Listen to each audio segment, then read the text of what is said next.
Hi everyone, welcome back to my channel and to another video.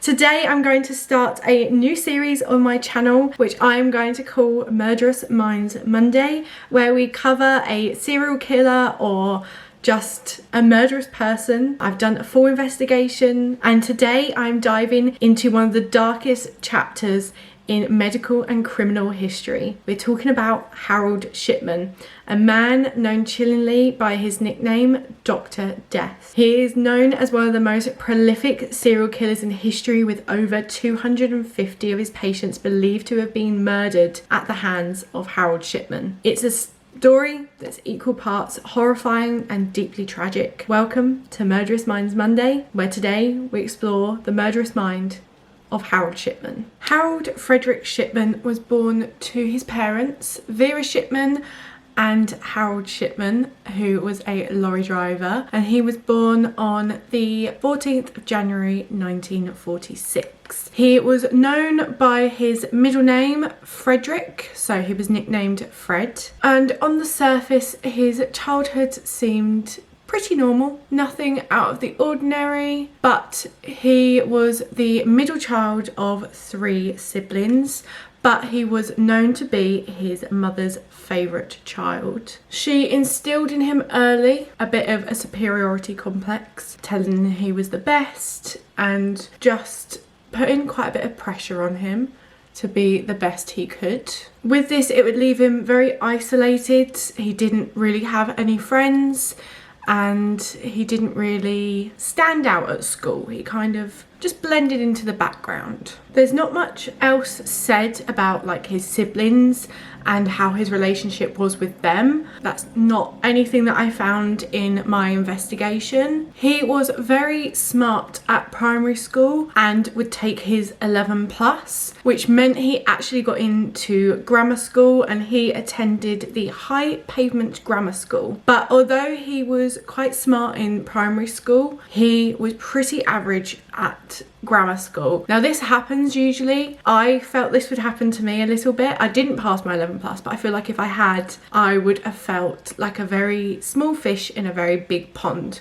So I know it happens to quite a few people that go to grammar school, where they're top of the class and then they're not really anymore. But this happened to Harold. His ego took a massive blow because of this. There's no mention of any friends that he made at school, and he just kind of blended into the background. Nothing else is really said about his academic life when he was at the grammar school, but his parents were very proud of him for getting into grammar school, because obviously Vera saw him and said that he had this huge potential. There's not any other mention of his father in the rest of this case. I'm guessing because he was a lorry driver, he wasn't at home a lot, but like I said, there wasn't any more information about him. Whilst Harold was studying for his A-levels, his mother was diagnosed with terminal lung cancer, which came as a massive shock and really affected Harold. He then became really interested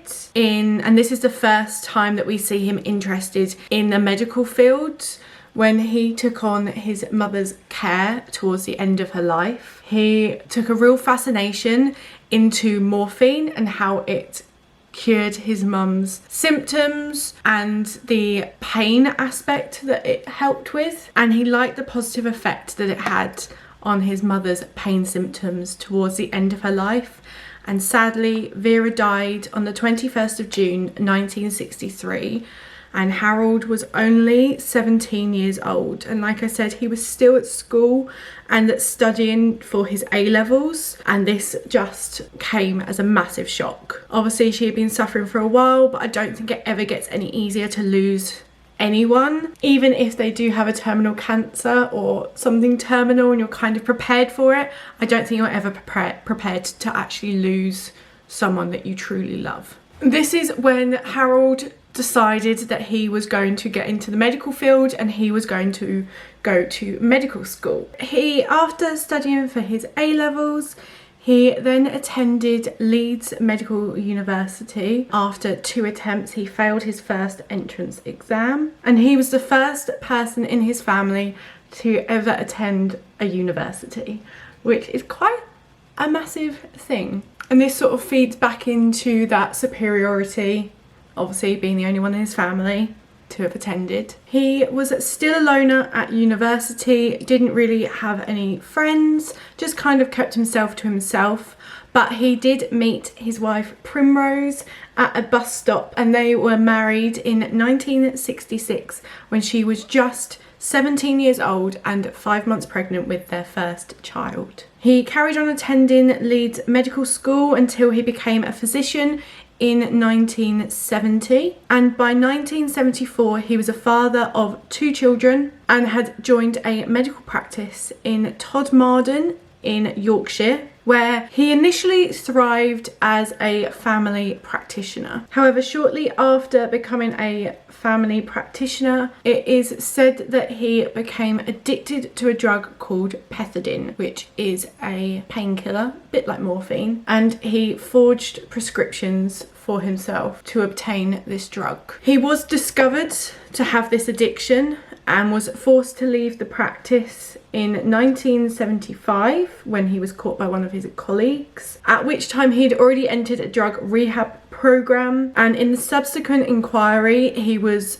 given a small fine of £600 and convicted for forgery, but his medical license was never revoked, which I feel like nowadays, if that was the case, your medical license would have been taken away. Then in 1977, so after his conviction of forgery, he was accepted onto the staff of Donnybrook Medical Centre in Hyde, where the rest of this case takes place. He integrated himself as a hard-working doctor who enjoyed looking after his family. He had the trust of his patients and colleagues within the practice. By 1979, he had 4 children with his wife Primrose. Now, nothing else is really mentioned until later on about Primrose and his children, but we just know that by 1979 he had 4 children. 6 years after this, so in 1985, the police were notified of some issues within the practice, were asked to investigate possible murders committed by Harold Shipman. So this is when everything started to go a little bit wrong for Dr. Shipman. However,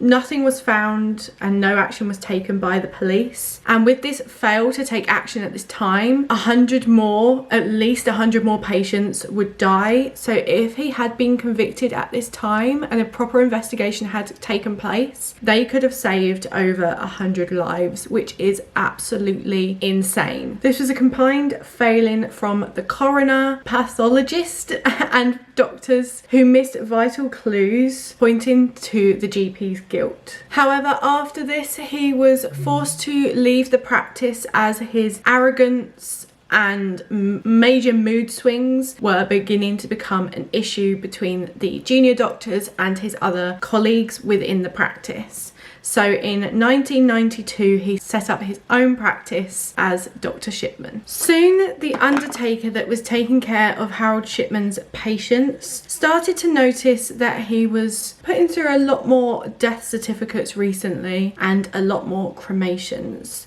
And this sort of flagged that his patients were dying at an unusually higher rate than the other doctors in the area. Most of his patients were found fully clothed, sitting up in their armchair in the middle of the day, just like they'd just fallen asleep. So the coroner approached Dr. Shipman directly to ask him about these deaths, as he was concerned enough with the higher rate but wasn't concerned enough to go to the authorities straight away. And Shipman assured him there was nothing to be concerned about.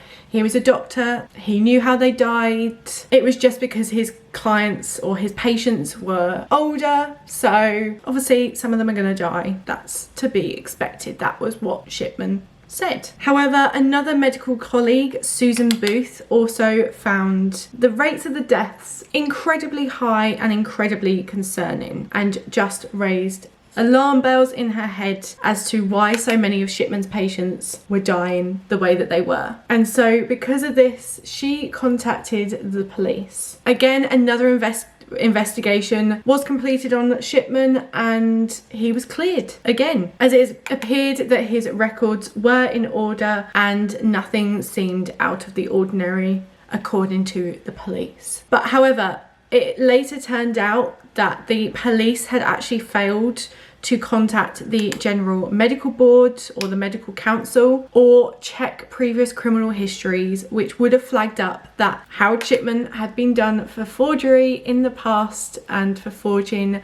prescriptions. Later on, a more thorough investigation was completed. It revealed that Harold Shipman had altered medical records of his patients to corroborate their deaths, basically saying that they were terminally ill and they were going to die, that they had severe heart conditions, things like that, that would make it seem sort of normal for them to die in the circumstances that they did. As he was so good at hiding this darker side of him behind the caring mentality of being a family practitioner, we are still unsure as to when Harold Shipman first started killing his patients. And it is also nearly impossible for us to know how many patients actually died at the hands of Harold Shipman, as he denied all charges and during the investigation didn't assist authorities with any of their investigations. However, the last known victim that Harold claimed would be his downfall. Harold had a patient called Kathleen Grundy.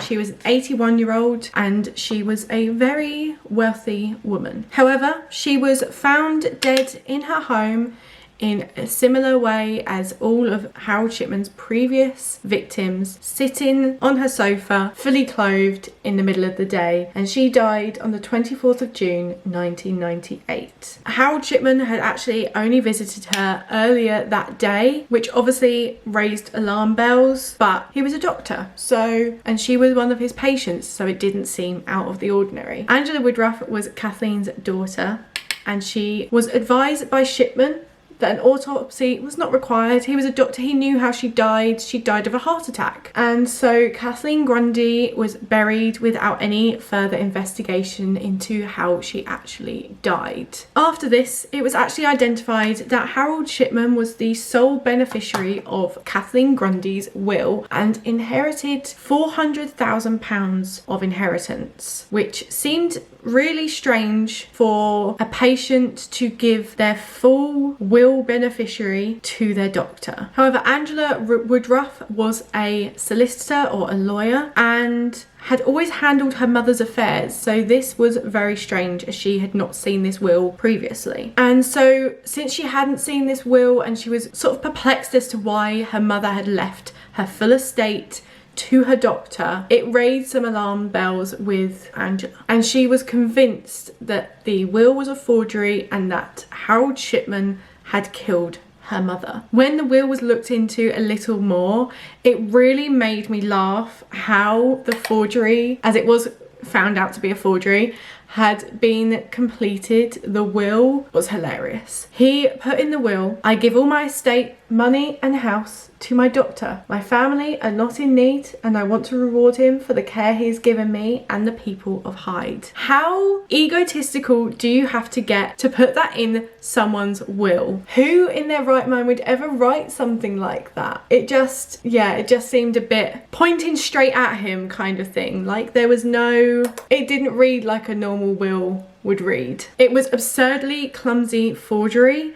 with an obviously forged signature of Kathleen Grundy, and it's really hard to believe that he didn't want to be caught in this situation, because obviously someone was going to read that will. They weren't just going to hand over the money and be like, "Oh yeah, my mother obviously wrote this will towards the end of her life and she decided that she was going to give everything to her doctor," especially since her daughter was a lawyer, solicitor, and dealt with her mother's affairs. So it's hard to believe that he didn't actually want to be caught at this point, and maybe he was just bored. I don't know, maybe he wanted something a bit more. Maybe it wasn't exciting enough for him. Or perhaps he just thought he was invincible and would never be caught because he'd got away with it for so long. So Angela Woodruff alerted the local police to this situation, and Detective Superintendent Bernard Poltiz quickly became involved in this investigation. He also came to the same conclusion from the evidence that he was provided, that this will was a forgery and that there was more behind Kathleen Grundy's death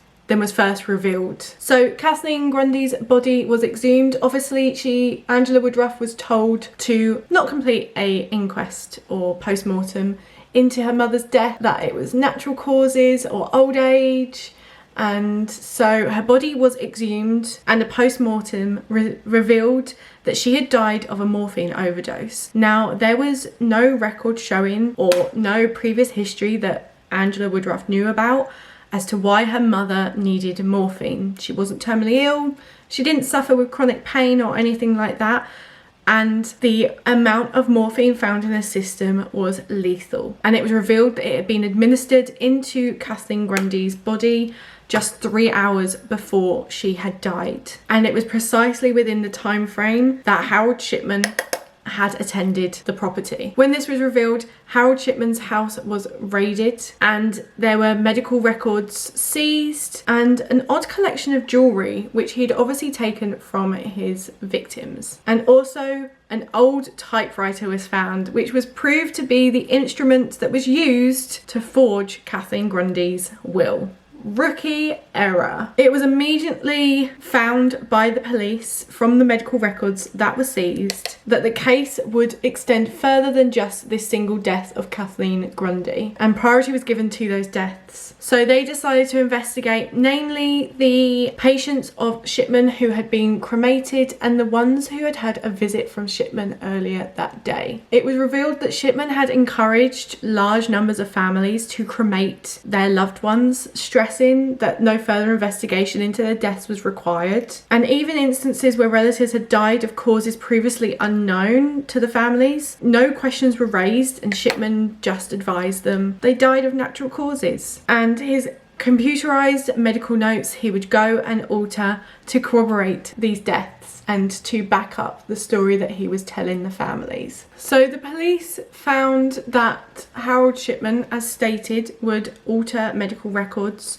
to corroborate the cause of death that he had written on the death certificate. However, he wasn't as smart as he thought, as the computer that he used to alter these records would timestamp the time that these records were put in, and obviously these showed that the medical records had been altered after the victim had been killed. Not very smart. Following the police's investigation, which included numerous exhumations, I can't even say it, exhumations and autopsies, the police charged Shipman with 15 individual cases of murder on the 7th of September 1998, as well as one count of forgery for the forgery of Kathleen Grundy's will. And Shipman's trial commenced in Preston Crown Court on the 5th of November 1999. Attempts were made by his defence to have Shipman tried in 3 separate cases, so i.e. the cases with physical evidence, cases without evidence, and the Grundy case, and to have the damning evidence regarding the morphine and his previous convictions thrown out. And so the trial proceeded with 16 charges included in the indictment. The prosecution ascertained that Shipman had killed 15 of his patients. The thoughts as to why he did this was because he enjoyed the control over people's lives, to have that godlike complex, feeling like he had control over when people died. And they dismissed that there was any compassionate reason as to why Shipman committed these murders, as his defence tried to say that it was, oh, they were terminally ill, he was compassionately sort of euthanizing them, helping them pass peacefully instead of painfully. But there was no evidence of this, as none of his victims were previously terminal. Angela Woodruff appeared as the first witness, and her manner and accounts of her unremitted determination to get the truth impressed the jury. Obviously, she had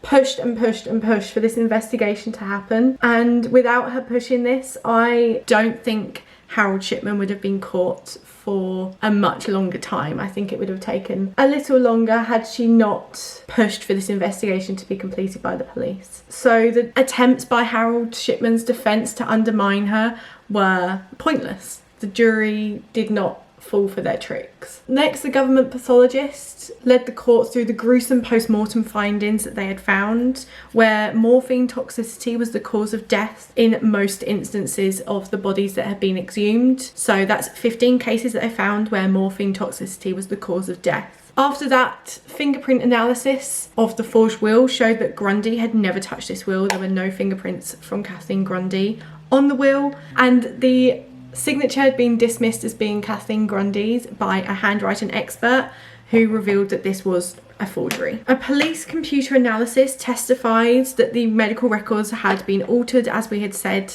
They had been altered after the time of death, and Harold Shipman had created symptoms that his patients had never suffered with to kind of corroborate why they died, like saying, oh, this person was suffering with terminal cancer, therefore it would explain why there was morphine in their system and also why they had passed away. The trial progressed further on with other family members or relatives of other victims of Harold Shipman coming forward, and the pattern of Shipman's behaviour became much clearer. He had a lack of compassion and a disregard for human life. And he also disregarded any wishes of the relatives when it came to the deaths of their family member. And he'd also been reluctant to try and revive any of his patients if he was on the scene when they'd passed. He would pretend to call emergency services to kind of make it seem like he cared. And then once the person had died, he would pretend to cancel the call and no one would ever turn up. And it was later found that none of these phone calls had ever been made to emergency services.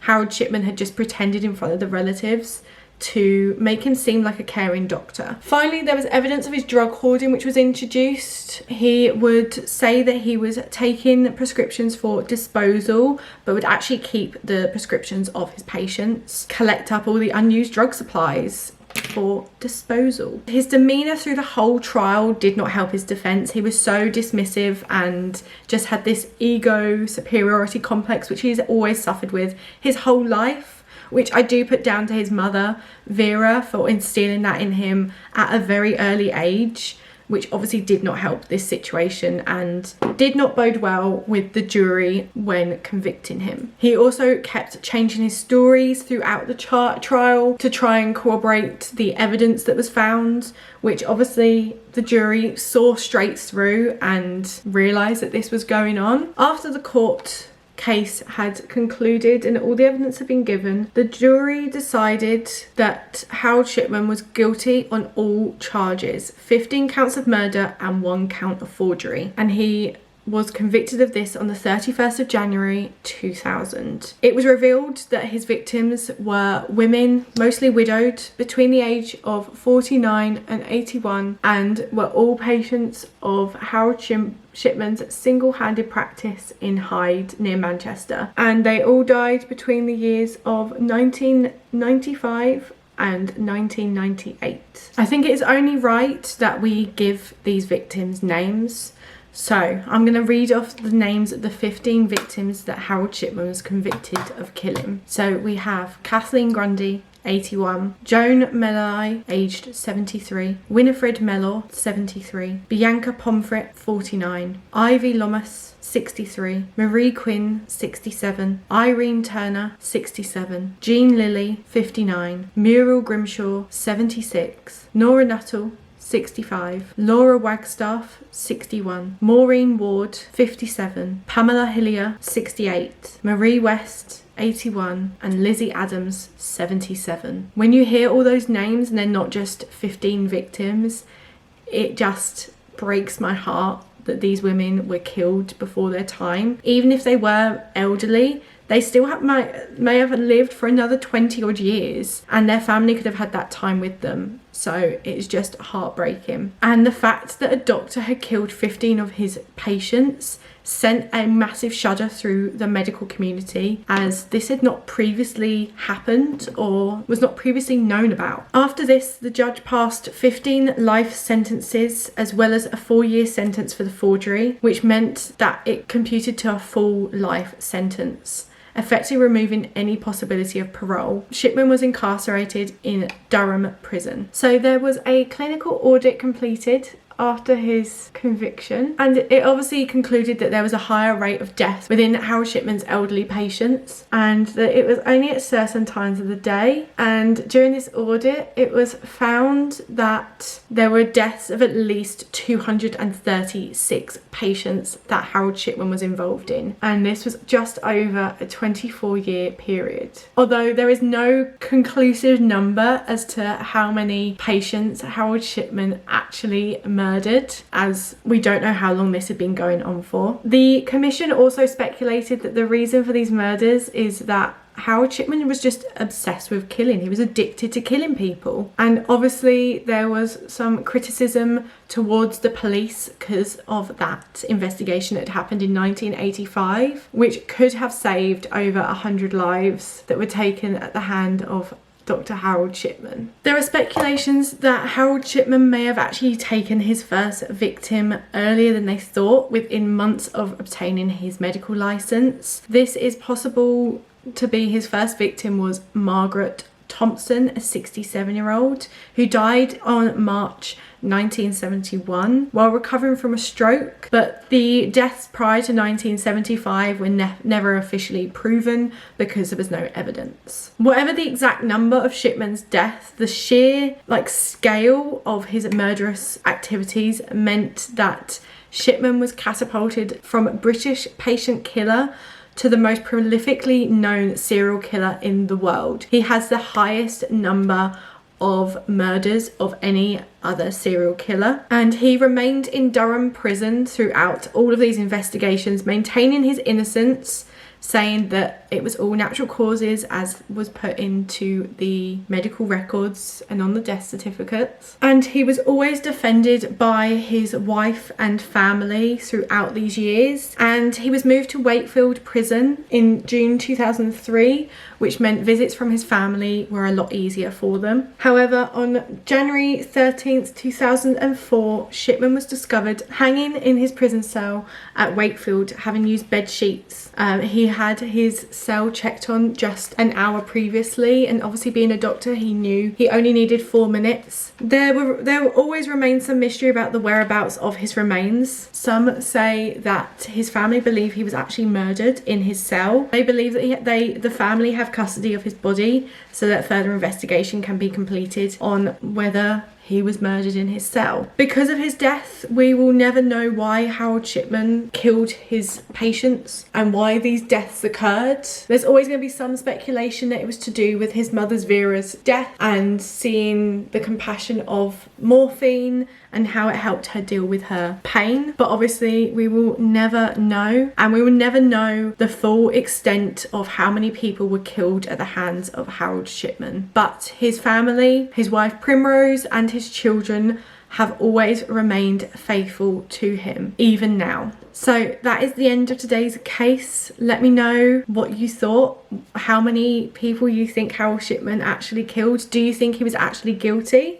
Obviously his family do not. They think he was innocent and was convicted wrongfully. Let me know what other cases you want me to cover, and if you enjoyed today's Murderous Minds Monday, this is the first one of a series. I want to continue this and cover some other cases, so let me know what you want me to cover. Like, subscribe if you did enjoy, and let me know your thoughts in the comments. And until next time, take care and be careful who you trust, even your doctor.